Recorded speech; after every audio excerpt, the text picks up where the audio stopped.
Good afternoon. My name is Ursilia Mata-Obisu, and I'm with the Aspen Network of Development Entrepreneurs. I'd like to welcome you to what is now the third episode of our G20 Entrepreneurship Learning Series. And we're super excited about this one. It touches on Startup 20. So we, as Andy, have the privilege of being a part of Startup 20, which is great, but we also get to see inside and realize just how much there is in terms of discussion and really how many other voices exist outside that we would like to bring in. So this is a great opportunity to do that.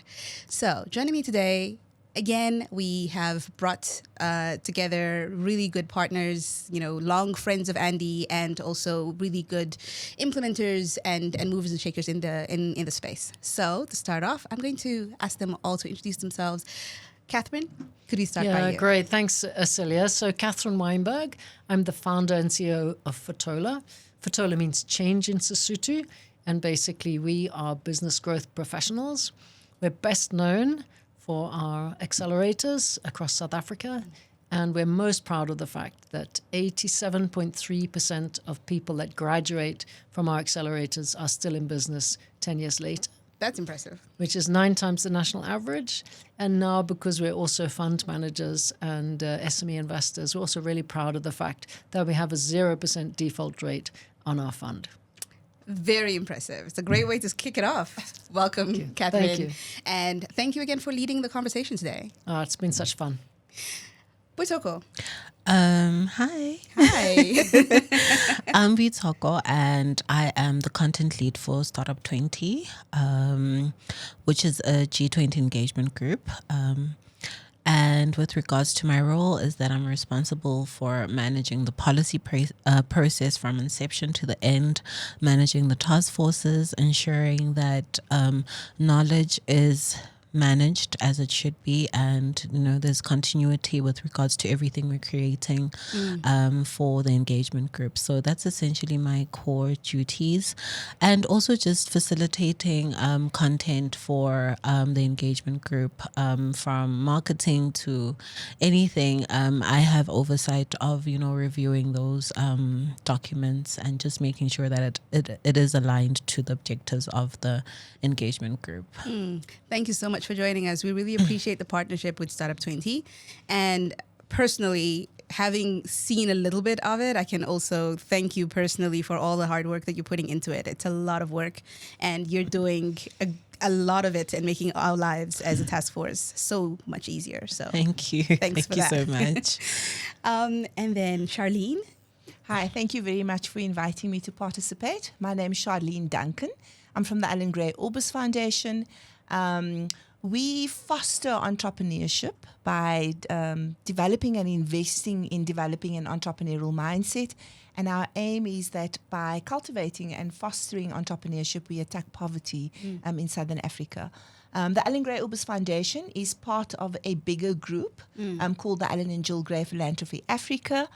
My role is newly appointed. I was the head of programs for 4 years, so I still struggle when people ask me what my title is to pivot. But 2 weeks into my new role, I am now the head of public affairs and communications, which means I'm also involved with stakeholder partnerships, our financial sustainability plan.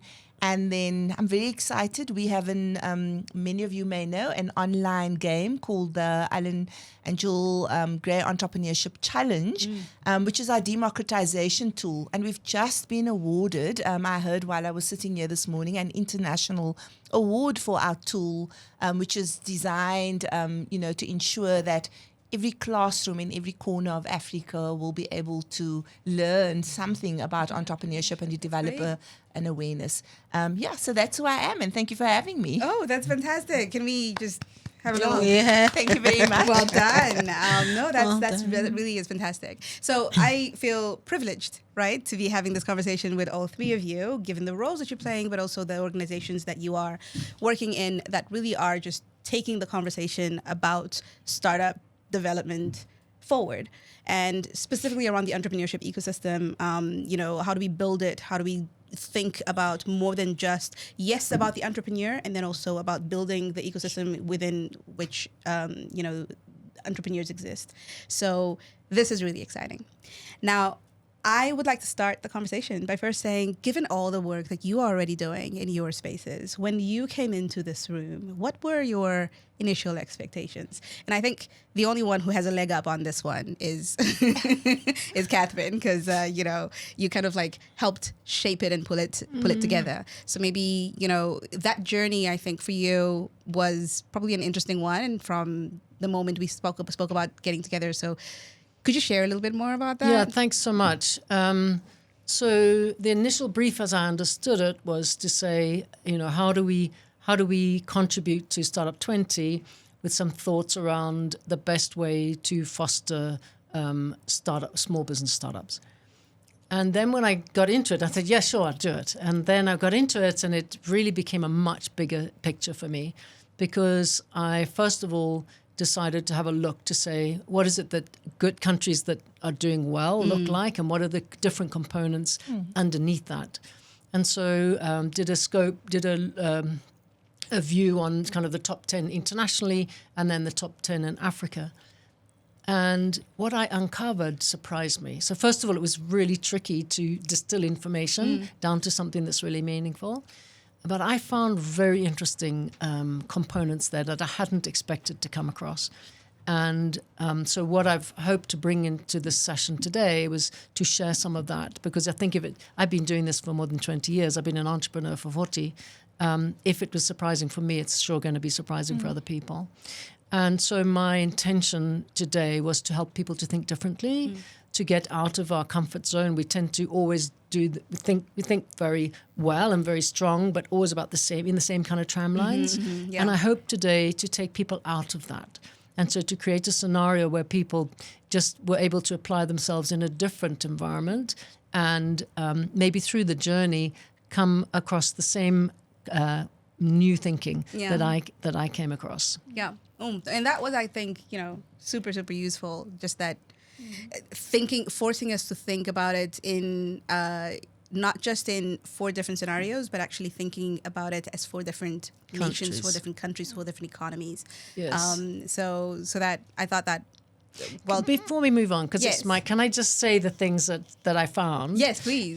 Yeah, please, because I think the things that really surprised me were, first of all, the real importance of collaboration. And I think in South Africa, we're not great at doing that. We don't really like to collaborate. Cooperatives, it's like, hello, it just doesn't work here. So I think looking at those successful countries, really understanding that as small businesses, unless you cooperate or unless you collaborate, you're never going to be able to make it in the big game. That was the first thing. Yeah. The second thing was, in order to be a really successful country, ecosystem, you need to put quality first. And again, I don't think we all do that. So it's about saying, if the end goal is to be a world-class country, every part of it needs to be world-class. And so changing that was for me a very different thinking, that think of global quality on day one. And then the third one that I had already come across but was really reinforced is, as an economy, unless you create a local multiplier effect, so unless you create business-to-business ecosystem and you join big business with small business to make it a fully integrated economy, you actually will never solve long-term poverty and create inclusive wealth. So those are kind of the 3 things that really stood out for me in the research that I did. Okay. All right. No, thank you for that. And I think it's good to kind of, I want to pass it back to you, Charlene, your thoughts as well and your key takeaway. When I came here, I didn't know what to expect. I made the assumption that I'm going to a normal workshop where information will be shared. You go away into your small groups and you'll think in a very normal kind of workshop orientated manner. What are the things that the research showed? How do you think we need to do things differently? But your kind of everyday, experience. Yeah. I do want to say, Catherine, that I was encouraged by the way you put the session together. I think the challenge for all of us, and a message to, when we're doing this kind of work and this level of thinking, that playing, being taken out of your comfort zone, the role play, the scenario settings. I'm one of those people that, I'm always like, not that I don't trust the process, but I'm always impatient to get to the end and to see where this is going to end up. And I think for people like me who you're always at the end before you've even allowed the process to really just go through everything, it worked really well. You shared the information in a very creative manner. I mean, I didn't think I'd be thinking about, I was, Team Botswana, so I didn't know I was going to be in Botswana and having to think about diamonds. And so I think that was really, really great. For me, that's always important because it's almost at that level that we need to operate if we're wanting to shift mindsets within ourselves. If we're wanting to think about things innovatively and entrepreneurially, it's that kind of mode that you need to put yourself in so that you actually unpack a lot of those things in a much more meaningful way. So thank you. I think the way you put it together worked really well. I think the end story, just also in terms of, sticking into the various quadrants, that told a story in itself. And when you take people along the journey with you to be able to unpack and understand that, I think that was, you achieved your objectives. The biggest takeaway for me was around the fact that when you want to put things in a box, when you want to define things like entrepreneurship or innovation or startup challenges or global mindsets, there's not one answer to that. Each of our contexts are so very different. Yeah. And unless we begin to think about the situation from a helix perspective, so what role does government play? What role does corporates, academia, all of those aspects becomes really, really critical. And I think for me, again, today, I was reminded of that. I think another big piece, and this is also just a passion of mine, my own thesis focused on this, was around looking at how do we formalize the informal economy. And again, just to rethink some of those lenses through government, corporate, academia, the startup itself, that was really, really critical. One last comment from my side that I took away, and again, just reflected on my own research in this aspect and why I felt so close to the conversation and so passionate about it. I was involved in a project once, a longitudinal study, where we provided the startup with a township businesses in Long Street in Cape Town. It was the Long Street project. We partnered with government. I was in academia at the time, and we gave small businesses space in Long Street. They didn't pay rent for the whole year, and so the task and the challenge was for them to pivot in that new space, given that from an infrastructure perspective, they were given rent-free, infrastructure-free facilities. Yeah. And what was interesting was that they really, really struggled, when we weren't looking at things like mentorship and training. And so the 6 strategies and the levers that we were introduced to today in terms of analyzing that space, was also a key takeaway for me. Really critical to apply our minds, in that aspect. So thank you for just allowing, and I'm sure there are other people who felt the same way, taking us out of our normal way of doing things, giving us the tools to think about things differently, and recognizing some of the challenges that we have as a society if we do not look at this from a helix perspective. Yeah. Okay. No, thank you for that. I mean, that's great. And I think that indeed, I have to say this, when we first started envisioning this session, we thought, yes, we want to have these very meaningful conversations. But the structure that we had in place was going to be, a panel discussion of experts that come and tell us and speak to, and that we all want to listen to, because that's usually how it goes. And it was actually in a conversation with the Fatola team that you kind of planted that seed of doing it as a scenario planning. Yeah. And it ended up, we kind of went back to the drawing board, and bless, at the time we were already halfway through the planning of the Youth 20 session with Anzisha. And this was us going back to them and saying, you know how you've already lined up a whole panel? We're doing scenario planning now. So I'm just putting it out there. If Dave Tate ever wants to come, get upset at you, it's you. But it really, really worked really well. Yeah, But Soko, please. I think that is my key takeaway. I'm a fan for methodologies, and I loved the methodology that Catherine used today. It was just amazing. I had never because I'm a researcher, so I'd never thought of doing it in a scenario planning way, because most of the time it's just about trying to synthesize information, looking at what's available in all these different countries, and then trying to make sense of it and trying to, apply it to an African context. And I think the most important thing that I got from this session was that there obviously is no one fit size love. And I think we're so obsessed with trying to take whatever's working in the north or in the east and then trying to put it in an African context. And because the country that was given to my team was Nigeria, everything that has to do with the east, everything that has to do with the north does not apply to Nigeria. It won't work for Nigeria, Yeah. So those are the considerations that I think the task forces within SU20 are also grappling with, is that how do we have a policy recommendation that works in 20 very different socioeconomic contexts, geographical contexts, even environmental contexts Exactly. are extremely different. It is a very difficult task. So it does shed light on the challenges that these engagement groups have to go through in their discussions and their decisions. It's not a very easy process. Yeah.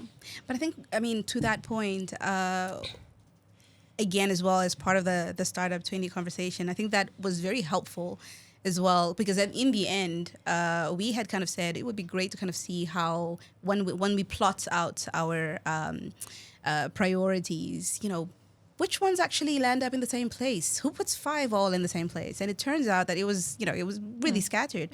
And the idea, 2 main points for me were the fact that the scenarios can all be right. There's no such thing as a wrong scenario, because it really is dependent on what that economy, what that culture, what that geography, it's all these many different things, the politics about it, all of that. So no scenario is a wrong scenario. But on the other hand as well, that should be the starting point. So even as we're thinking now around policy recommendations, that we really have to, think about some of those policy recommendations from the perspective of what can possibly be taken away from here and be implemented. So what is the basis that we're putting in place? Almost like those 6 levers where we're saying, what are the, almost like the guiding points, and then each country should pull from that what works for them and use it in the combination that works the best. Because the notion that we can just come up with magic recommendations that are going to be applicable all across, I think today we kind of proved that it gave me relief, to be honest. We've been having conversations about, and is it going to be accepted by the US? And what is anybody else? And going to I've say? been saying that, guys, everything's relevant. I think I've said that all the time. And everyone's like, what do you mean everything's relevant? I'm like, just keep it in. It's fine. Everything is relevant. I think that everything that the task forces have created is relevant. And I think that's why it was very important for us to separate our policy paper process from our communique process, because what I want to have is for us to keep that knowledge that we've co-created over the year and have those policy papers as references for an African context, a South African context, So I think it's very valuable. And I think every time I say that in meetings, they're like, what do you mean? Is this G20 applicable? And I'm like, let's just have the recommendations. Let's just have everything that is that we need, because I believe that everything is relevant.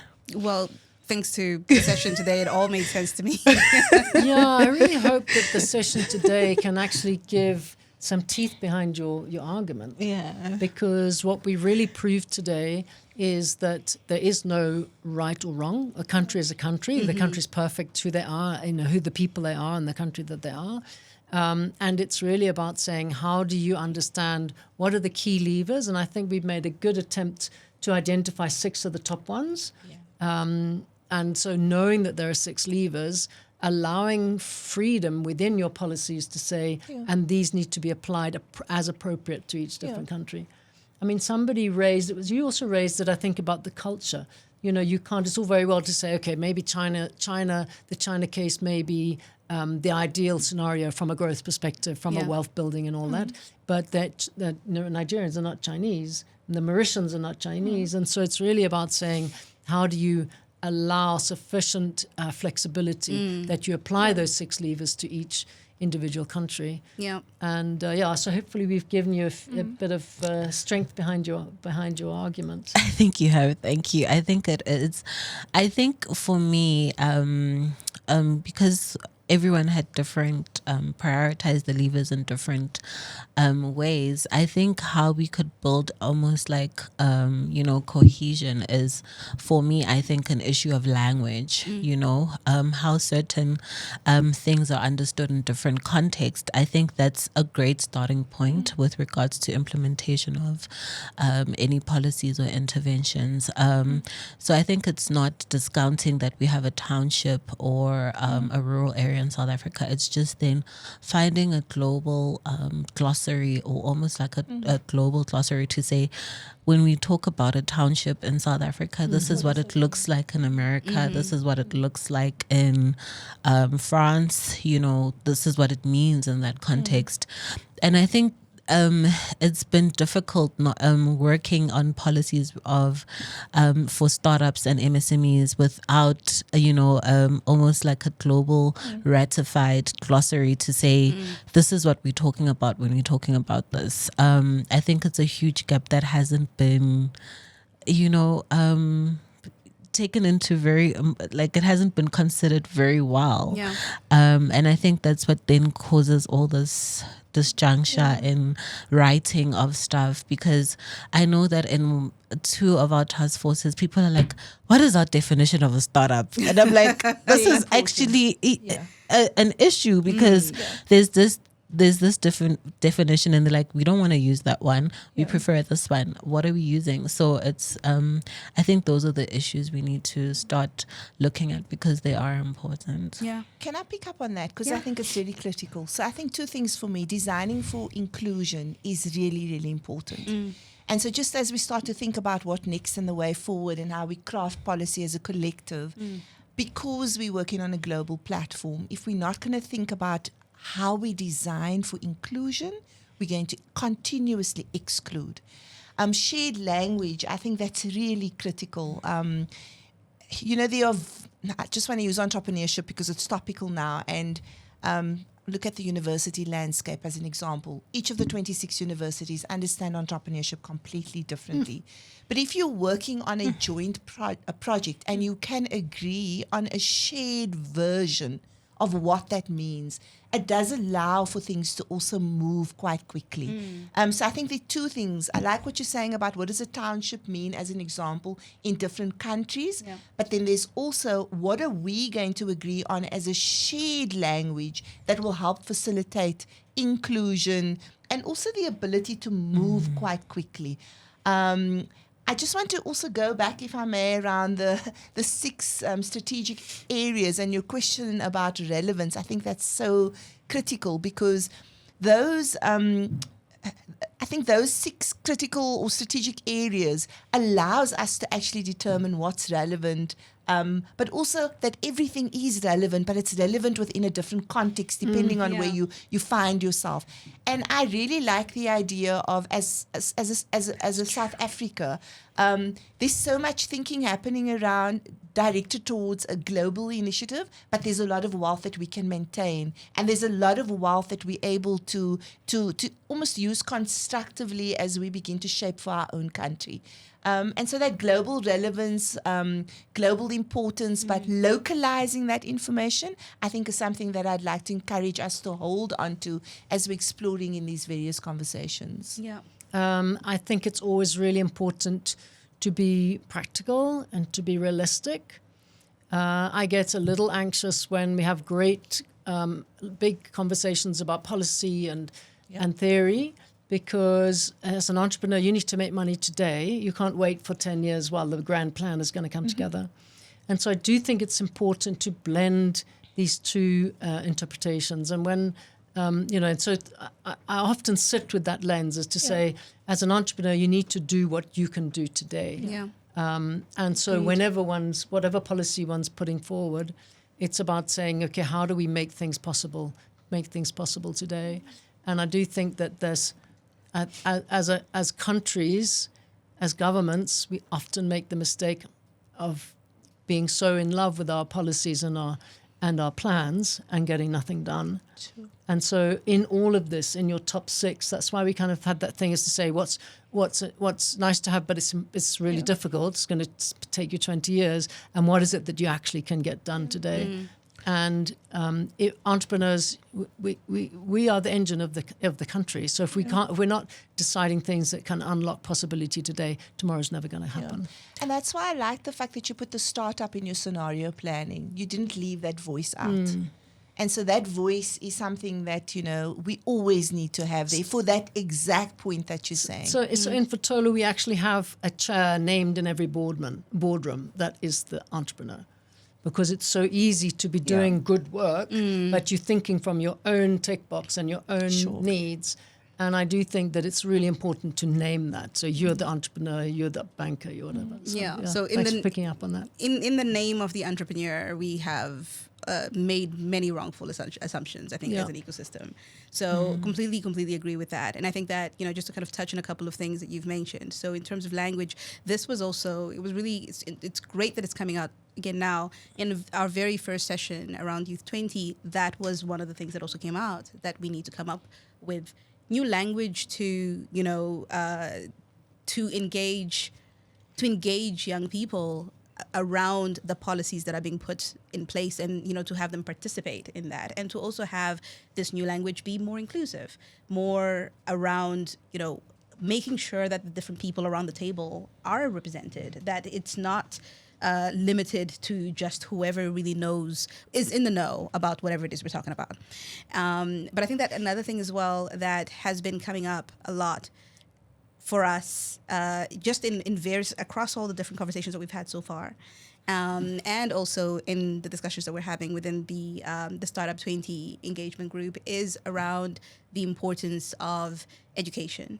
And the importance of education early on around entrepreneurship, right? And so this has been a recurring theme, and I think that ties really nicely to the idea of having a worldwide view early on, already starting to think about quality, from the beginning, not something that you adjust for when you are now ready to engage with the world, but as actually already starting to think about, as we're thinking about entrepreneurship, as we're thinking about, during the Women 20 conversation, we're talking about access to finance. And again, how do we start thinking about, doing business and doing, in a way that is not just survivalist, or in a way that is not just, how do we already inculcate this within our own education systems and within our own training and upbringing, with the intention of putting quality that can trade anywhere with anyone, especially in the world that we're in now, where there just are no boundaries. We were having a little chat before talking about how everyone has a podcast. I mean, the fact that anyone from any country, as long as they have the right tools, which they can order online, and access to digital, infrastructure and digital payment, which again in itself is something that needs to be built in, but more and more this access is made possible, then automatically now we've created a situation where voices are heard from places where 20 years ago we were not hearing voices. So in the same way, how do we think about making sure that the quality of anything that is created or is already with the mind of this could be traded into the world, right? I really did enjoy as well, the fact that every time we were thinking about a different scenario, we aligned it with another country. But both in terms of your research, Catherine, when you were first thinking about this session, and in terms of the discussions that then happened in the room, it was not just limited to what we knew, and it was not just limited to what we're living on a day to day. It actually brought in other voices, it brought in other perspectives, and it forced us to think about how it might actually be elsewhere. So I think that. My personal takeaway was the fact that we are being more intentional. We were forced today to be more intentional, to think beyond our small spaces. Yeah, I wanted to just touch on what Catherine was talking about with regards to what do we do right now. I think we've spoken about this quite often, and it's just been going over my head all the time. Like, people have been discussing it, like, what do we do right now as an engagement group, or what do we do right now as ecosystem enablers to ensure that we create an enabling environment for startups and MSMEs. And I think that was almost like a blind spot from me as someone who's facilitating a policy process. And I think her emphasizing it often, right, like, what do we do right now, has just put into perspective how then we move forward with the lobbying process to say, okay, here are all these countries. What can we do right now to ensure that we just kind of maybe shift, the environment, even if it's, a small shift, but like, once you have these big plans, of building like a global passport, it is something that is very long term, and it kind of almost creates a block to what you're trying to do immediately. How do we then in with what we have right now, how do we create an enabling environment? And I think it's very important for us to think in that way.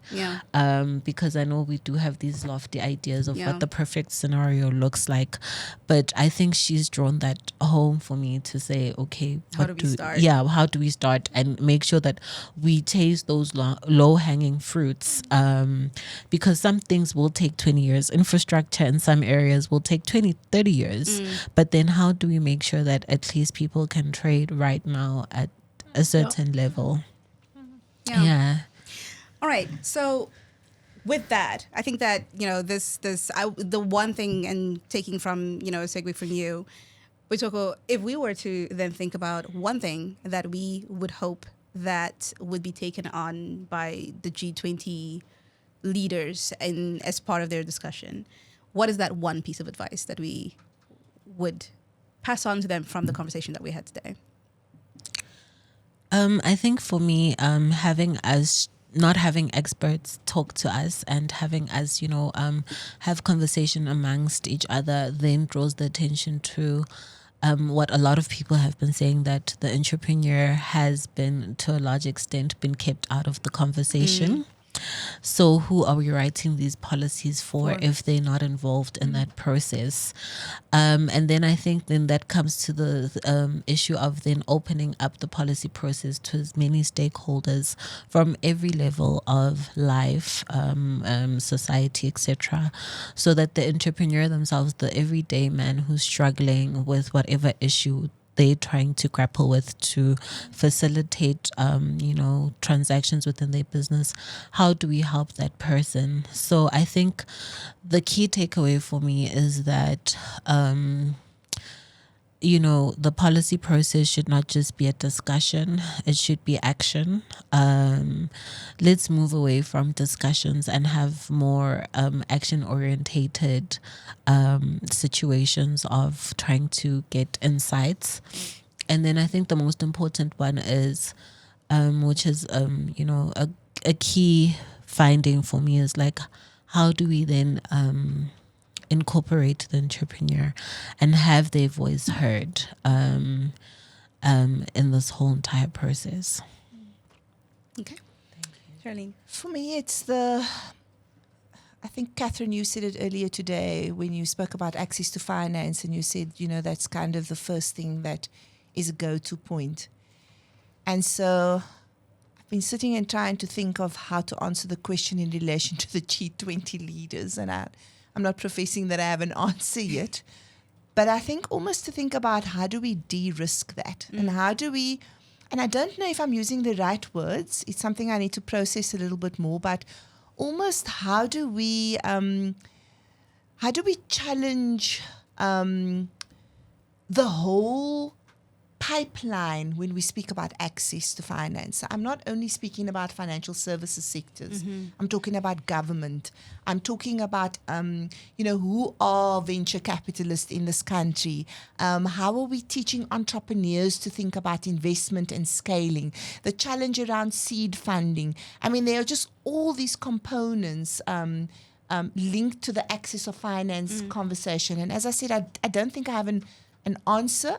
But I think it's important enough. I've been working in this space for about 30 years, and I think the access to finance question has always been on the agenda. And so I almost want to take your 6 strategic areas, Catherine, because it's about mindset when you think about those various role players in the ecosystem. It's about relevance, it's about context, it's about all of those other, it's about the startup. How do we begin to actually just unpack that entire access to finance, whatever we want to call it? We can put a sticker on it and label it something. And how do we begin to start thinking of de-risking that? And whether it's a framework, whether it's being intentional. And I think that's where the South African component becomes really critical for me, or even Africa, because the challenges are different. The red tape's different. Yeah. I was in banking in the early 2000s. We were talking about how do we change this whole banking small business mindset. And very little has changed. And so that would be something that I can't package perfectly in terms of, how I would present the information. But I think it's definitely something that we need to think about as a collective. It's a strong and important priority for sure. So part of Fatola's secret sauce is that we help people to think, feel, and connect differently. And I think we managed to do that today. Absolutely. So I was really delighted when you kind of reflected back to me, because that's how we make a difference. So if I had one suggestion and recommendation to the Startup 20, the group, it's please think, feel, and connect differently, and do so from the perspective of the entrepreneur, because it's the entrepreneur that we're serving. And we need to start and we need to end there. All right. Okay, so I think that's a great way to end that and to wrap it up.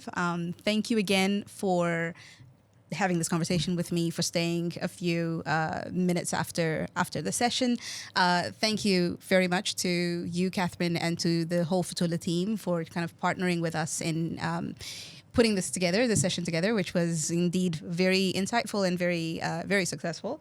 Thank you, Butoko, and the whole Startup 20 engagement group for partnering again as well with us and allowing us to kind of have these conversations on, not necessarily on your behalf, but aligned with the work and the conversations that we're already having within the engagement group itself. And Charlene, thank you to you personally for coming, but also to the whole Alan and Gil Gray Philanthropies Africa team, because who are one of our partners actually across 3 of the different organizations for the series. So, and making this possible. This has been an absolute pleasure for me to have this conversation with you ladies. It's also been again an absolute pleasure to just have another so successful session today. I know we kept saying the 6 priorities, and we are very mindful of the fact that we didn't mention what those were in this session. But here's a really good, incentive to go and watch the whole episode where we break out all of the 6 priorities. And I think there's like beautiful slides that Catherine put together around those, as well as the scenarios of the 4 different economies that we looked into. So all of that we are going to package beautifully and put it on the Andy YouTube channel, which you'll be able to access basis, as well as through our website. We will be putting a lot more information as well on our LinkedIn page, and you'll also be able to see it and share it and go back to it and refer to it whenever you like going forward. So again, it's been a pleasure.